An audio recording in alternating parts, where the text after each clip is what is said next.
यशायाह नबी की किताब अध्याय 55 चैप्टर 55 वर्सेस 8 और 9। क्योंकि यहोवा कहता है, मेरे विचार और तुम्हारे विचार एक समान नहीं हैं, न तुम्हारी गति और मेरे गति एक सी है। क्योंकि मेरे और तुम्हारी गति में और मेरे और तुम्हारे सोच विचारों में आकाश और पृथ्वी का अंतर है। इंसान की सोच विचार परमेश्वर की सोच विचार से कभी तालमेल नहीं रखता है। इंसान अपनी औकात पर सोच करता है, परमेश्वर हमारी जो सोच की परे कार्य करता है। इंसान की सोच अपने परिवार तक सीमित रहता है, अपनी मतलब तक सीमित रहते हैं।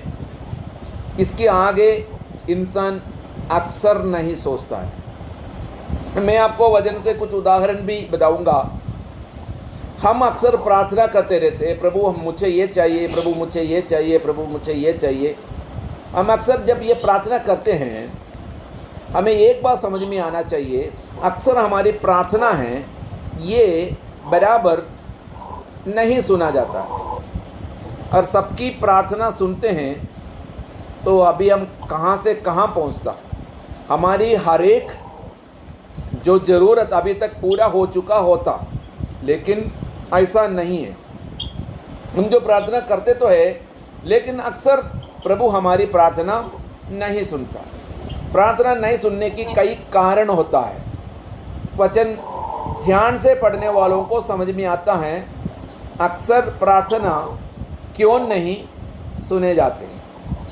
परमेश्वर कहते हैं तुम लोग इस दुनिया की भोग विलास में खर्च करने के लिए मांगता है, इसलिए तुम्हें नहीं दिया जाता है। रेफरेंस में मैं नहीं जाना चाहूँगा, क्योंकि रेफरेंस निकालना, आप वहाँ से रेफरेंस निकालते रहेगा, मैं यहाँ से बोलते रहेंगे, उससे कोई मतलब नहीं है। परमेश्वर कहते तुम्हारी प्रार्थना इसलिए नहीं सुना जाता है कि तुम इस दुनिया की भोग में जो उसको खर्च करने के लिए तो अपनी निजी आवश्यकता के लिए चीज़ें मांगता है, इसलिए तुम्हारी अक्सर बातें नहीं माना जाता है। दूसरा कारण है हम प्रभु की कहना नहीं मानता है। प्रभु की संतान बनने के लिए प्रभु हमें कुछ प्रोसीजर दे रखा है, कुछ प्रक्रिया बता रखा है, हम उस प्रक्रिया से नहीं गुजरता है, इसलिए हम उस दर्जे पर नहीं पहुंचता हैं। एक बेटा या बेटी के दर्जे पर हम पहुंच नहीं पा रहा है, इसलिए नहीं सुन पाता है। इसलिए प्रभु यहाँ कहता है मेरा विचार तुम्हारे विचार जैसे नहीं है। वो इतना अंदर है, ज़मीन और आसमान की तरफ अंदर है। कहते हैं पृथ्वी और आकाश, आपको मालूम है हम इस संसार में रहते हुए आकाश की तरफ देखिएगा, ये आकाश कितने ऊंचा है हमें पता नहीं। हम रॉकेट में बैठकर घंटों तक, महीने तक चलेगा तो भी आकाश ख़त्म नहीं होता। तो कितना ऊंचा है पृथ्वी से, वो कितना ऊंचा है। तो हमारे प्रति हमारा परमेश्वर के विचार इतना ऊंचा है, वो तुम्हारी बुराई के लिए नहीं, वो तुम्हारी भलाई के लिए है। मैं एक दो उदाहरण आपको बाइबल से बताकर आगे जाऊंगा। केवल कहानी संडे के जो आराधना सभा में नहीं होगा, इसमें बाइबल के आधार पर हम यहाँ बात करेंगे। हमारी जो मेन चीज़ है प्रभु का वचन है। प्रभु के वचन छोड़कर हम कुछ भी नहीं कर सकते हैं। और प्रभु के वचन की एक आयत, एक भाग में निकालना चाहूँगा, वो है पहले राजा की जो किताब है उसकी 17वीं आयत में हमें एक व्यक्ति को देखने को मिलता है जिसकी नाम है एलिया। आपने सुना होगा एलिया नबी। एलिया नबी के समय में जो राजा की नाम था आहाब। एलिया नबी की ज़माने में उस समय के राजा के नाम था आहाब एक ऐसा राजा था, उनको किसी प्रकार प्रभु का भय नहीं था। प्रभु की भय उसके अंदर नहीं था। जिसके पास प्रभु भय नहीं है वो अपनी मन मर्जी का जीवन जिएगा। हमें यह समझ लेना चाहिए। दुनिया में शांति कायम इसलिए रहता है लोगों को प्रभु भय है। परिवार में शांति इसलिए है उस परिवार में प्रभु भय है। जिस परिवार में प्रभु का भय नहीं होता है वहाँ शांति कायम नहीं रह सकता। ये हमें समझ लेना चाहिए। जितनी प्रभु भय में हम बढ़ेगा, आपस में प्रभु की प्रेम में हम आगे बढ़ेंगे, उतनी उस परिवार में सुख और शांति होगा, उसमें धन संपत्ति का कमी होगा ही। कोई ज़रूरी नहीं है कि प्रभु भय में आने के बाद में हमें लॉटरी लग जाएगा, हम बहुत पैसे वाला हो जाएगा, कोई ज़रूरी नहीं है। आजकल के ज़माने में देखो, पैसा वाला गरीब सब बराबर हो रहे हैं। पैसे से कोई खास काम आप नहीं कर पाएगा। यदि प्रभु हमारे साथ नहीं हो तो पैसा हमारे पास हो या नहीं हो तो कोई फ़र्क नहीं पड़ेगा, प्रभु उसको संभालेगा। यदि हमारे पास बहुत सारा पैसा है और हमारे पास किसी चीज़ की कमी नहीं है, लेकिन हमारे साथ में हमारा प्रभु नहीं है, तो निश्चय ही वो घर सही मार्ग पर नहीं चलेगा, वो अपनी मर्जी के अंदर से चलने लग जाएगा। ये हमें समझना है। एक घर पर प्रभु भय होना, प्रभु भय का मतलब ये नहीं है कि प्रभु एक विकराल रूप है, वो एक भयानक व्यक्ति है, वो नहीं है। प्रभु की जो प्रेम में हमें जब तक हम नहीं बढ़ता है, तो उस घर पर या उस परिवार में, उस समाज में, उस देश में चैन शांति नहीं होता। यहाँ एलिया राजा के सामने साफ जाके कहता है, एलिया राजा, तू एक राजा है। राजा की मतलब उस देश का मुखिया। जैसे हमारे घर पर मैं मुखिया हूँ, आपके घर पे आपकी घर की मुखिया है। सबके घर पर एक मुखिया होते हैं, वो मुखिया घर की मालिक होता है। उनकी एक बहुत बड़ा जिम्मेवारी होता है उस परिवार की प्रति। प्रभु भय में उस परिवार को लेके जाना अति आवश्यक है, बहुत ही ज़रूरी है। यदि आप प्रभु भय में लेके जाएगा तो आप उस परिवार में आपको एक स्वर्ग का अनुभूति आपको देखने को मिलेगा। कमियाँ हो गए, बीमारी होंगे, दर्द हो गए, परेशानी होगा, सब कुछ होगा, लेकिन वहाँ आपको एक स्वर्गीय अनुभूति का आप मज़ा उठा सकता है। अन्यथा क्या होगा, वो अपना मर्जी के लिए अपने हिसाब से काम करने लग जाएगा। तो यहाँ वो एलिया जाकर के राजा अहाब से कहता है, तेरे कारण सारी प्रजा अपने औकात भूल गया, प्रभु परमेश्वर को भूल गए, और दुनिया में पाप, उस देश में, इस्राएल देश में पाप बहुत हद तक बढ़ने लगा। नेता जो करते थे उसी प्रकार प्रजा करने लगा। इसलिए कहा कि 3.5 साल तक मैं आसमान को रोकूंगा, यहाँ बारिश नहीं होगा। उस ज़माने में 3,500 साल पहले की बात है। अकाल की मतलब होता है उस समय में बारिश नहीं होना। बारिश नहीं होने से वहाँ क्या नहीं होते हैं, कृषि नहीं होता है, या घास भी नहीं उगता है। कृषि नहीं होने से, घास नहीं उगने से वहाँ की जो मेन कारोबार है, पशुपालन था, जानवरों को पालता था, वो मर जाता है। कृषि नहीं होने के कारण से अनाज का उपज नहीं होगा, लोगों को खाने पीने की कमियां होने लग गया, अकाल शुरू हो गया। एलिया खुद कहने से एलिया ने आसमान को रोका। इसका मतलब प्रभु के दासों को प्रार्थना करके रोकने का अधिकार होता है। आज भी रोकता है, आज भी रुकता है। इसका मतलब ऐसे नहीं है आज से बारिश बंद हो जाए, मेरा मतलब वो नहीं है। प्रभु के दासों में एक सामर्थ्य होता है, एक शक्ति होते हैं, उसका इस्तेमाल कर सकता है। तो अकाल चल रहे, 3.5 साल की अकाल चलने लगा। इस्राएल देश में खाने पीने का कुछ भी नहीं। अब उसके बाद में एलिया नबी, ये जो राजा है, वहाँ के राजा ने उसको बोला, तेरे वजह से मेरा देश में अकाल हो गया है, तू हमारी देश की खिलाफ है, इसलिए तेरे को ख़त्म कर लिया जाएगा, तेरे को मार दिया जाएगा। वहाँ से एलिया भाग जाता है। खाने पीने के लिए कुछ है नहीं, वो वहाँ से भागता है। मैं 17 का 1 से लेकर के आपको पढ़ के सुनाना हूँ। तिप्सी एलिया जो गिलाद की परदेशियों में था, उसने आहाब से कहा, इस्राएल का परमेश्वर यहोवा जिसके सम्मुख में उपस्थित रहता हूँ, उसके जीवन की शपथ, इन वर्षों में मेरे बिना कहे न तो मैं बरसेगा और न ओस पड़ेगी। तब यहोवा की वचन उसके पास पहुँच जाओ, यहाँ से चलकर पूर्व की ओर जा और करीत नाम की नाले में जो यरदन की पूर्व में है छिप जा। उसको कहा, एलिया, परमेश्वर की वचन उसके पास गया और कहा, एलिया तू यहाँ से भाग जाओ, तेरे जीवन के लिए खतरा है, तू यहाँ से चले जा, पूरब देश में एक सोते में थोड़ा पानी है, एक नदी है, नदी में थोड़ा पानी है, तो उसके पास में जा कर के बैठ जा। उस सोते की, उस नदी के नाम था करीत। उसने करीत नाम की उस सोते के पास गया, वहाँ थोड़ा सा पानी बहता था। एलिया वहाँ से पिया करता, पानी उसमें से पीता, और वहाँ एक झाड़ी के पीछे जा कर के छुप गए। अब पानी तो मिल गया, लेकिन रोटी के लिए क्या करे। अब देखो एलिया की विचार, एलिया सोच रहे हैं मेरा ज़िंदगी ख़त्म है। दुनिया में राजा महाराजा जितना भी सेना मेरा विरुद्ध है पानी दे दो, गर्म पानी। और शाम को वक्त क्या हुआ, एक कौवा एक रोटी की टुकड़ा लेकर आया और वो एलिया के पास में जाकर के डाल के चले गया। उसने उस रोटी के टुकड़े उठा के खा लिया और करीत की पानी पी लिया। देखो परमेश्वर अपने बंदों के लिए व्यवस्था कैसे करते हो।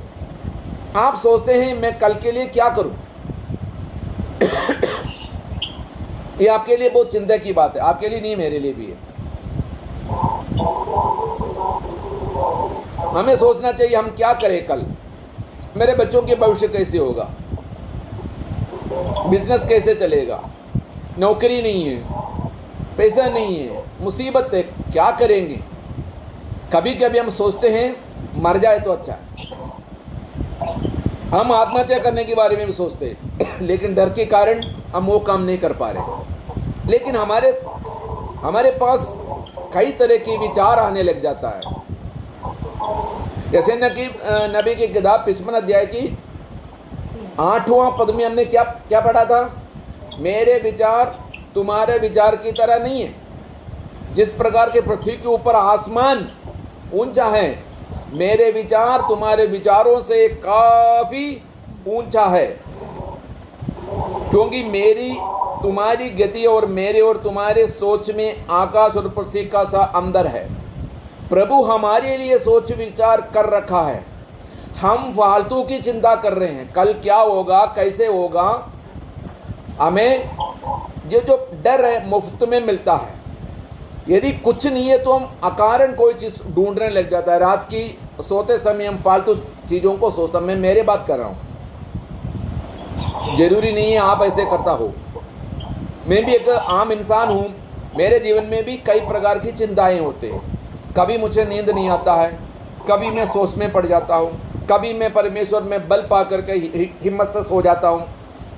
मतलब मेरे में एक डबल माइंड हमेशा आता है, कभी डर का कभी धैर्य का।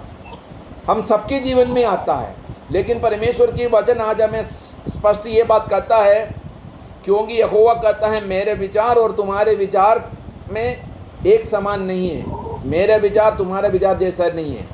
एलिया भी यहाँ सोचता है मेरा जीवन तो ख़त्म हो गया, लेकिन उसने वहाँ करीत और उसमें से उस नाला से उसको पानी मिलता था और एक कौवा उसको रोटी खिलाया करता, लेकिन ज़्यादा दिन तक नहीं चला। करीत की जो पानी सूख गया और जो कौवा रोटी लेके आ रहा था वो भी बंद हो गया। अब क्या करें, जाएगा तो कहाँ जाए। तब परमेश्वर की वचन उसके पास गया, उसे कहा एलिया तुम ये काम करो, तो यहाँ से और आगे निकलो, वहाँ सराफत नाम करके एक गाँव है, डाणी है, वहाँ एक लेडी है, वो विधवा है, उनको एक बच्चा बहुत गरीब है, मैं तुझे उनके पास भेज रहा हूँ। इस्राएल देश से उसकी दूसरी पड़ोसी देश में ये जो सराफत, एलिया को कहाँ भेज रहे हैं, एक गरीब एक महिला के पास। वहाँ की हालत मैं आपको बता देता हूँ, आपने सुना भी होगा।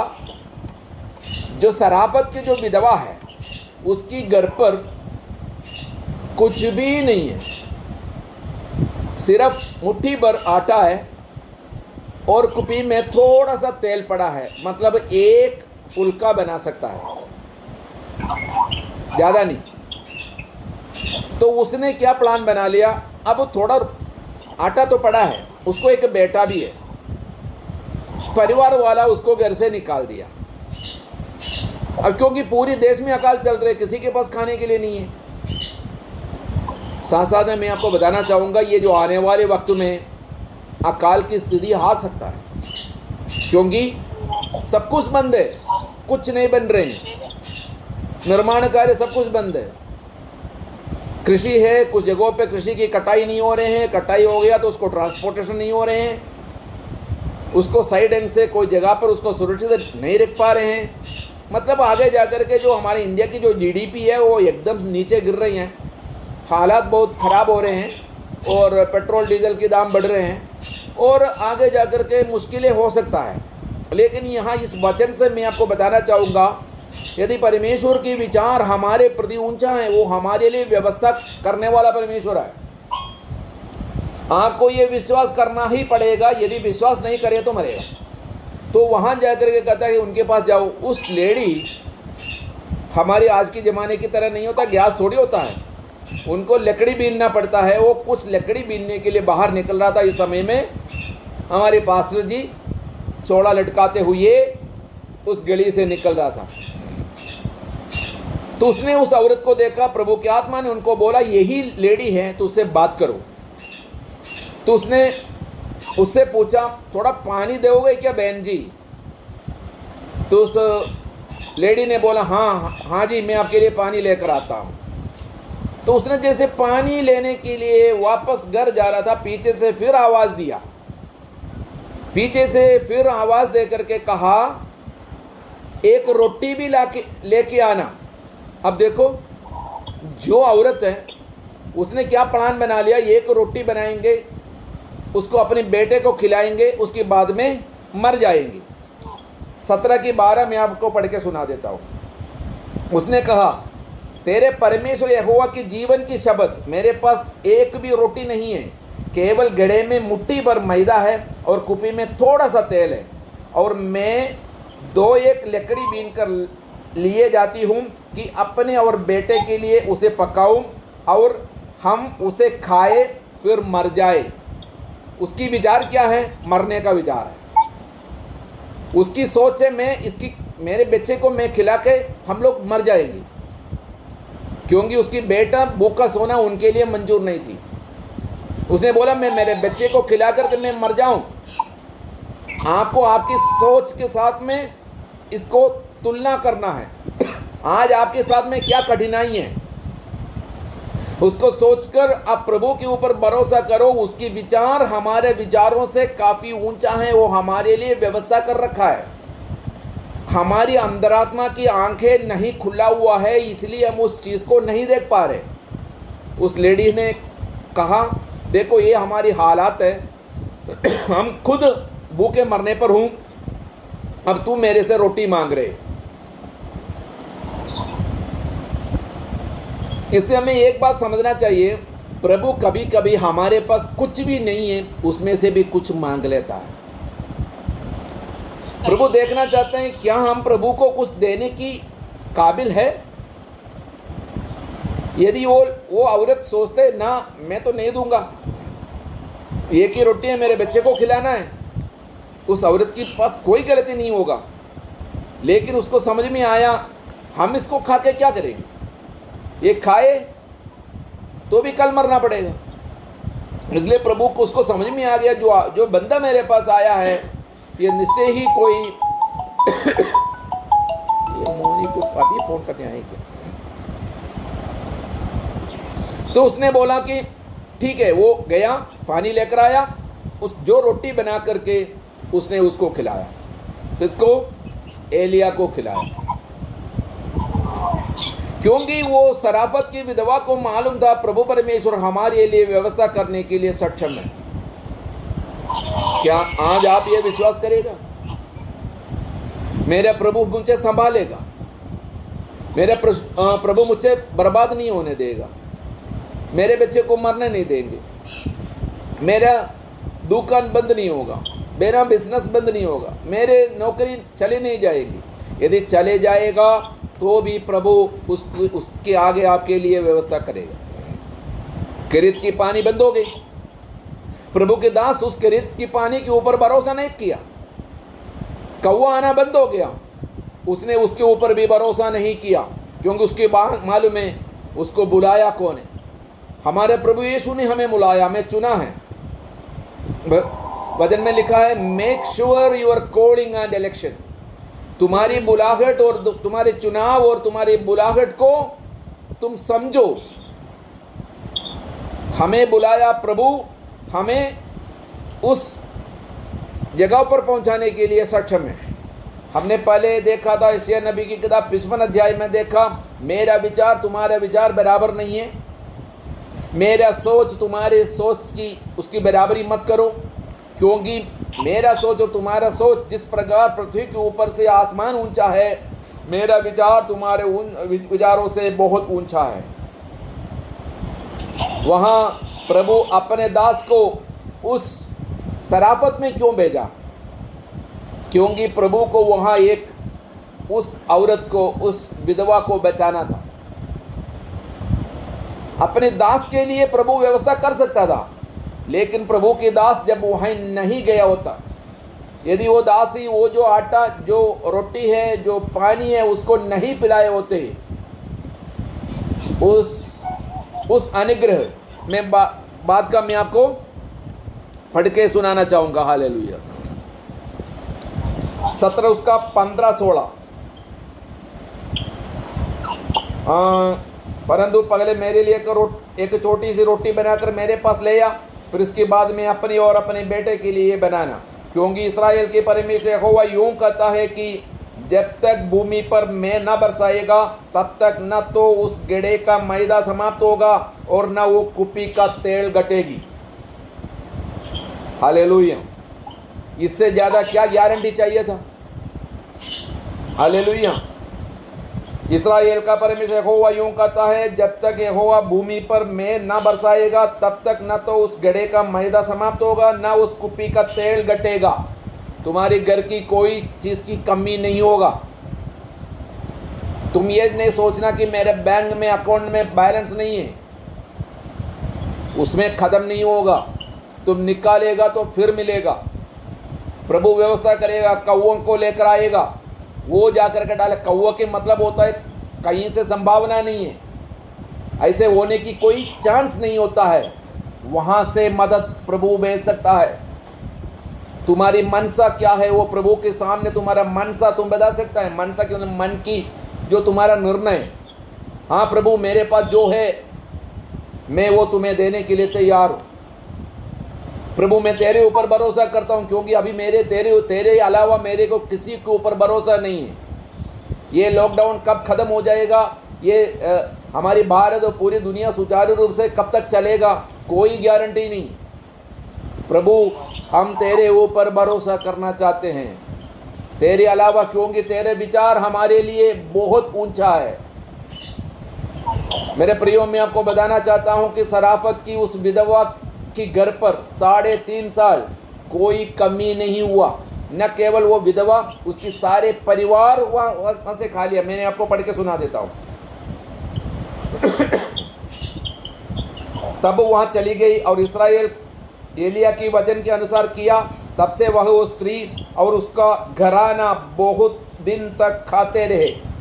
देखा, जिस घर से उसको निकाले थे उस घर की सभी लोगों को उस लेडी की घर से खाना दिया जाने लगा। यहोवा के वचन के अनुसार जो उसने एलिया के द्वारा कहा था, न तो गड्ढे की मैदा समाप्त हुआ, न उस कुप्पी का तेल घटा। उसकी पूरी परिवार खाते रहा, कमी नहीं होने दिया। वो परमेश्वर आज भी जिंदा है। एलिया की परमेश्वर मर नहीं गया। परमेश्वर की वचन में लिखा है, यशायाह नबी की 59वां आयत में लिखा हुआ है, तुम्हारी फरियाद नहीं सुनने के लिए मेरे कान बहरा नहीं हुआ, तुम्हें मदद नहीं करने के लिए मेरा हाथ छोटा नहीं हुआ। प्रभु कहता है मेरे हाथ अभी भी बलशाली हाथ है, मेरे कान अभी भी सही सलामत है। तुम्हारी फरियाद, तुम्हारी प्रार्थना सुनने के लिए मैं सक्षम हूँ। प्रॉब्लम क्या है? हमारे आंखों में आंसू नहीं है, प्रभु के चरणों में बैठते हुए आंसू बहाने के लिए आपके पास कोई अनुभव नहीं है। प्रभु के चरणों में आप बैठकर, मेरे पिता तू मेरा अब्बा है, तू मेरा पिता है, मेरा घर की हालत ये है, तेरे को काम करना पड़ेगा, आपकी विश्वास के ऊपर वो निश्चय ही कार्य करेगा। Hallelujah, praise the Lord. इसलिए इस परमेश्वर के ऊपर आपको भरोसा करना पड़ेगा। इसी प्रकार के कई लोगों के नाम आपको बता सकता हूँ, लेकिन हमारे पास टाइम की कमी की वजह से मुझे समाप्त करना पड़ेगा। योना नबी की किताब, योना नबी को कहा गया, अरे तुझे निनवा में जाकर के प्रचार करना है, निनवा के लोग इतना पापी बन गया है, तुम्हें निनवा में जाना है। हालेलुया। बाइबल में 1075वां पेज में योना नबी की किताब के बारे में लिखा है, लेकिन उसने परमेश्वर की कहना नहीं माना। उसने निनवे के जाने के बजाय तरसीस के लिए जहाज पकड़ लिया। उसने सोचा हम तो अपना रास्ता पकड़ेगा। परमेश्वर के चरण से यदि कोई भागना चाहे वो ज़्यादा दूर तक नहीं भाग पाएगा। भाग के देखो, मैं चैलेंज करता हूँ, ज़्यादा दिन भाग नहीं पाएगा। वो जिस जहाज प्रभु से कहाँ बचकर कहाँ भागेगा। इंसान से बच के आजकल भागना मुश्किल होता है। आजकल इंसान से बचकर भागना भी बड़े कठिन है। कहीं पर जाएगा तो पकड़ेगा। परमेश्वर से कहाँ भागेगा। वो तरसीस में जा रहा था और आधी रास्ते में समुद्र में तूफान शुरू हो गए। तूफान शुरू होते हैं तो हलचल मच गया उसके अंदर। जितना भी उसके कैप्टन है, उसके लोग सोचने लगा हुआ क्या है, सभी लोगों को बुलाओ। जब देखा तो योना सबसे नीचे जाकर के आराम से सो रहे हैं बंदा। अरे यहाँ तो जहाज डूब रहे हैं, सो रहे, दुनिया की परवाह नहीं।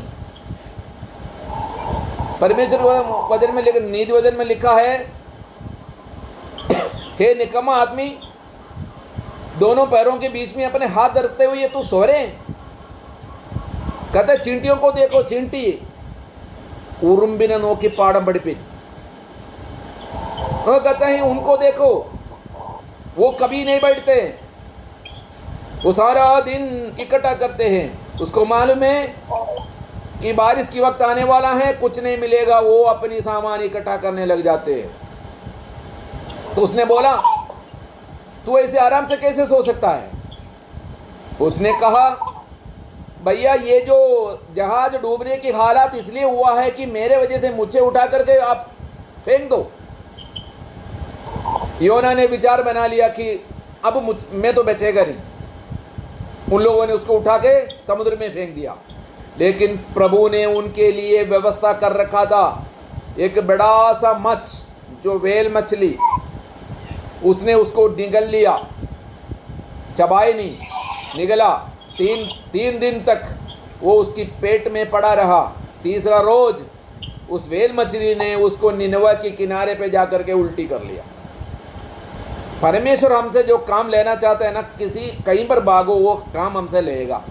इसलिए अच्छा है भागना मत, इसलिए भागना छोड़ो, प्रभु भय में आ जाओ। इससे बढ़कर कोई मौका नहीं मिलेगा। इसकी बाद में आमद है।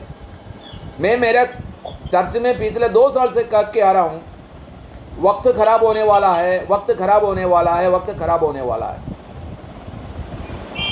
विश्वास में बना रहने के लिए बहुत कम लोग मिले।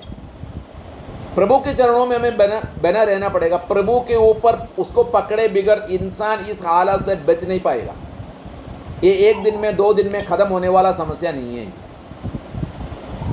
आपको समझना है।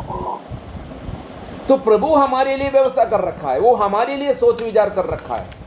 तो हमें किस चीज़ के लिए। प्रभु यीशु ने एक बार ये कहा, हे बोझ से दबे हुए लोगों तुम मेरे पास आ जाओ, मैं तुम्हें विश्राम दूंगा। बोझ लेकर के चल रहे हैं ना, उसको बोला आ जाओ, मेरे पास आ जाओ। बोझ से दबे, कौन सा बोझ? पाप की बोझ,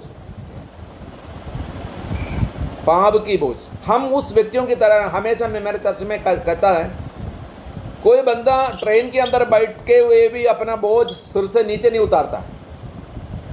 वो 50 किलो का जो कट्टा उसके सिर के ऊपर है, वो ट्रेन के अंदर बैठने के बाद में भी या गधा गाड़ी पर बैठ करके अपना सिर के ऊपर रखा हुआ है, तो उसके लिए वो गाड़ी क्या काम आएगा? गधा गाड़ी काम नहीं आएगा, रेलगाड़ी काम नहीं आएगा, क्योंकि वो अपना बोझ नहीं। हमें प्रभु के चरणों में आने के मतलब होते हैं आपकी बोझ उसकी हल्का करना चाहिए और बिल्कुल चुप, कुछ नहीं बोलना। प्रभु मेरे ये काम नहीं हुआ, मेरा वो काम नहीं हुआ, मेरे बीमारी ठीक नहीं हुआ, चुप, कुछ बीमारी ठीक नहीं होना है। क्यों? बीमारी ठीक होकर के तुम क्या यहाँ तो 1000 साल जीना चाहेगा? अभी मरना अच्छा है, मरने दो। कभी ये नहीं बोलना मेरे वहाँ दर्द है, मेरे यहाँ दर्द है, मेरे को वो हो गया, मेरे को ये हो गया। अरे होने दो रे यार, क्या है, मरेगा ना। अरे ये मुसीबत से अच्छा है मर जाए तो मर जाने दो। हम हमारी बोझ को हल्का नहीं करना चाहते हैं, हम प्रभु प्रभु का नाम लेते फालतू। प्रभु कहते कि यार तू मेरे अंदर आया है, क्यों चिंता करते हो? बोझ से दबे हुए लोगों, तू मेरे पास आ जाओ, मैं तुम्हें विश्राम दूंगा। हम कहते हैं नहीं, हमें विश्राम नहीं चाहिए। मेरे प्रियों, प्रभु के ऊपर भरोसा करो। यशायाह की नबी किताब 55 की अध्याय 8वां आयत इस सप्ताह के लिए आपके लिए। सभी इस आयत को 8 और 9 इस दोनों आयत को याद करो। मेरे विचार तुम्हारे विचारों से अलग है, मेरा गति और तेरे गति में भी अलग है, क्योंकि मेरे विचार तुम्हारे विचारों से, जब पृथ्वी के ऊपर से आसमान ऊंचा है, इतना ऊंचा है, इतना मैं तुम्हारे लिए अच्छा सोचता हूँ। इसलिए उनके ऊपर भरोसा करें। इस वचनों से प्रभु आपको सबको आशीष करे। हालेलुया।